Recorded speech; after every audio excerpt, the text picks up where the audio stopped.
Hello and welcome back guys. Today in this video we are going to learn how to create connection between tables, and at the end of the video we'll also see the all DAX function and all except DAX function in Power BI, and we will be seeing what is their difference as well.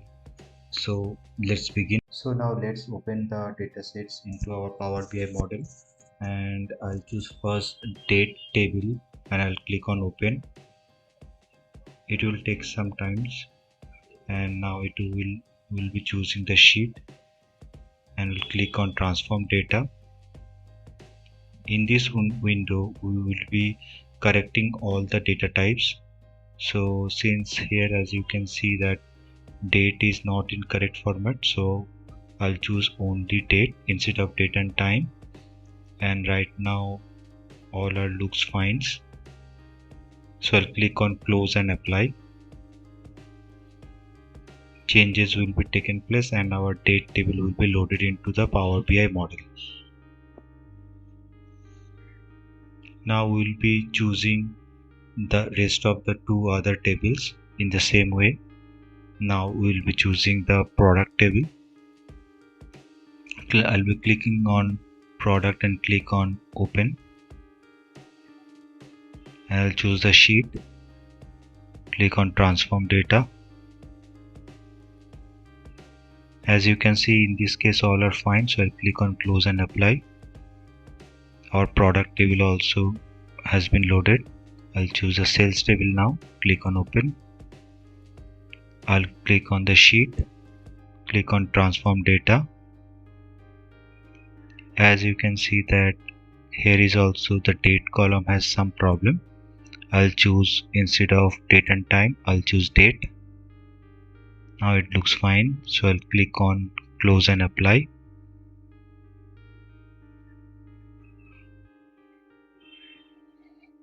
And our sales data also has been loaded. So if we click on the tables like date table, products and sales, we can see all our attributes are present. So if we click on data, all our tables are shown over here: date, product, sales, etc. So in this case we have three tables, so all the three tables are present. So right now we are in the model view. So here you can see that auto populated and it has been connection created between products and sales. So let me quickly rearrange these tables so that it will be looks nice. And as you can see that there is no connection between date and sales, so I'm creating a connection between sales date and date. Once I click on this connection, you can see that highlight is there between sale and date. Similarly for product and sales, there is a connection, product name and product name of product table. So let me go back to the report view and create some visualizations. So I'll click on the matrix, one of these matrix. I'll quickly bring down a bit. Okay, this is fine. Now I'll choose the product names.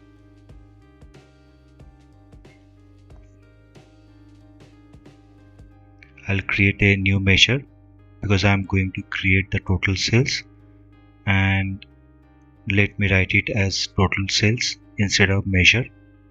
So what I'll do, I'll select only this part and delete, write it as total sales. I'll come down to the next line using Alt Enter and I'll write sum X, and here is asking for table, so I'll choose the table as sales, and in the table sales I want that expression to be as the quantity ordered or price with price each. So I'll choose the price each multiplied with quantity ordered from the sales table, and I'll close this bracket and hit enter. And as you can see it is in date table, so I'll be changing this date to from date to products. So it has moved to product table and it is available in the product table, and this let me make it as 2 decimal after the 2 points after the decimal points, and let me bring this to our visual. Let me expand this table a bit, and as you can see that our product name along with the total sales are present over here in this matrix. So we will be creating few more measure, like new measure we will be calculating. So I'll click on new measure, and in this case we will be using the all function, all tax function. So let me create sales using the all function. Let me come down to the next line. So in this case I'll be choosing calculate, and expression is asking for what type of expression. So in this case we want total sales. I'll put comma, and let me choose our all function. So this all function will be on either on table or column name. So we'll be choosing product. So products is our table name. We'll close this and we'll hit the enter. So let me bring this sales in our matrix. As you can see that individual sales also there in product wise, and the total sales also present in sales, which has been calculated using all function. So total sales, as you can see, so I'll do the formatting for total sales, so it will be identical with total sales and sales with all function. So I'll copy this and I'll create a new measure, and I'll paste this formula. Right now instead of all, I'll be using AllExcept, and in this case asking for table. So our table is in product, so I'll put comma, and I have to choose the product type in this case because I want to see the difference on the product type.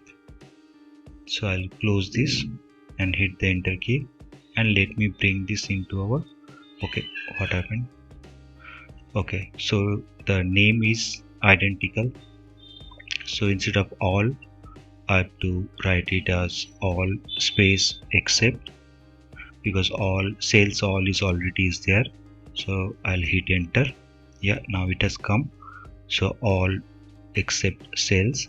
So as you can see that total sales is same for sales with all function and sales with all except function. So let me bring a filter over here with product type, and then we'll be able to see the difference. Let me quickly arrange this to this filter and this table as well.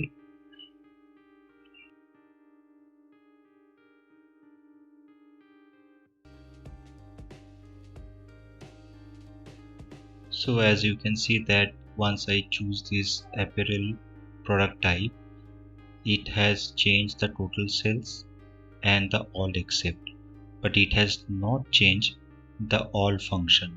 So it is basically ignoring all kind of filters and it is keeping the total in the all sales. So that's all for now. If you like this video, please give a thumbs up and subscribe to my channel. Till then, take care, bye bye, and I'll see you with another new exciting video. Thank you.